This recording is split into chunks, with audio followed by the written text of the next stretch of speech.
जैसे पहले airport private कर दिए, सी पोर्ट प्राइवेट कर दिए, कहीं रेलवे को भी प्राइवेट तो नहीं कर देंगे, क्योंकि सरकार ने तो यहाँ प्राइवेट लोगों का राज है। उड़ान स्कीम शुरू की थी, एक सपना दिखाया था कि देश के आम नागरिक हैं उनको हम हवाई सफ़र करवाएंगे। इस पर हमारे माननीय मंत्री जी ने कहा कि जी 55% कंसेशन देश के लोगों को दिया गया।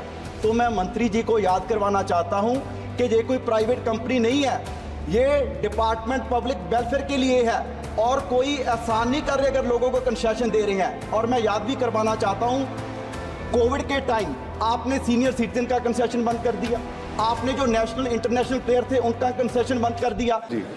सभापति जी, जब भी सदन में कोई रेलवे को लेकर अमेंडमेंट या बिल आता है तो सबसे बड़ा डर और भय देश के लोगों में भी और जितने विपक्ष के लोग हैं यही रहता है कि जैसे पहले एयरपोर्ट प्राइवेट कर दिए, सी पोर्ट प्राइवेट कर दिए, कहीं रेलवे को भी प्राइवेट तो नहीं कर देंगे, क्योंकि सभापति जी 140 करोड़ लोग आज पूरे के पूरे रेलवे पे डिपेंडेंट हैं, क्योंकि सरकार ने तो यहाँ प्राइवेट लोगों का राज है।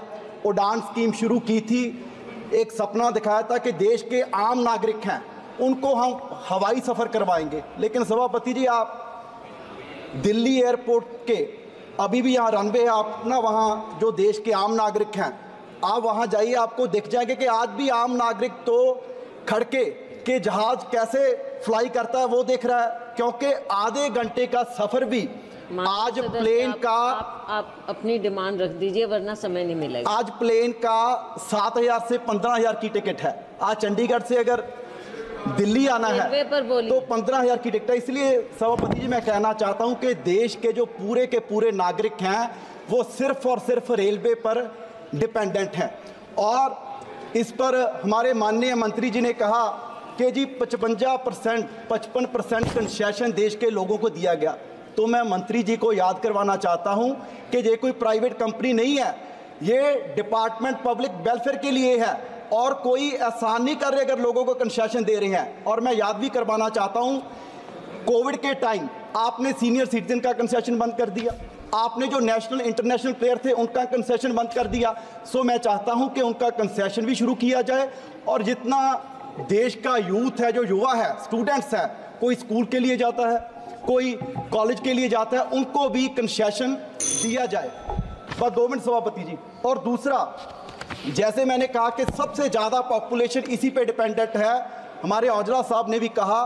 सभापति जी, मैं बरनाला से आता हूं जो पंजाब का मालवा है, संगरूर मेरी लोकसभा है, और पूरे मालवा की कनेक्टिविटी हमारी जो पंजाब की राजधानी है चंडीगढ़ से नहीं है। और मैंने पीछे सवाल भी मंत्री जी को लगाया और उन्होंने अप्लाई किया कि जी हमें आप लैंड दिला दीजिए, रोड ट्रैक हम बना देंगे। सभापति जी, जब हम नेशनल हाईवेज के लिए जहां पर टोल रोड बनती है, जहां पर सिर्फ गाड़ियों वाले ट्रैवल करते हैं, उनके लिए रोड एक्वायर कर सकते हैं, तो क्या हम जहां पर 140 करोड़ लोग जिस ट्रांसपोर्ट पर डिपेंडेंट है, क्या हम उसके लिए नहीं एक्वायर कर सकते? क्योंकि देश की आज़ादी के बाद 77 साल में जो रूट पहले 53,000 था, अब सिर्फ 68,000 हुआ है।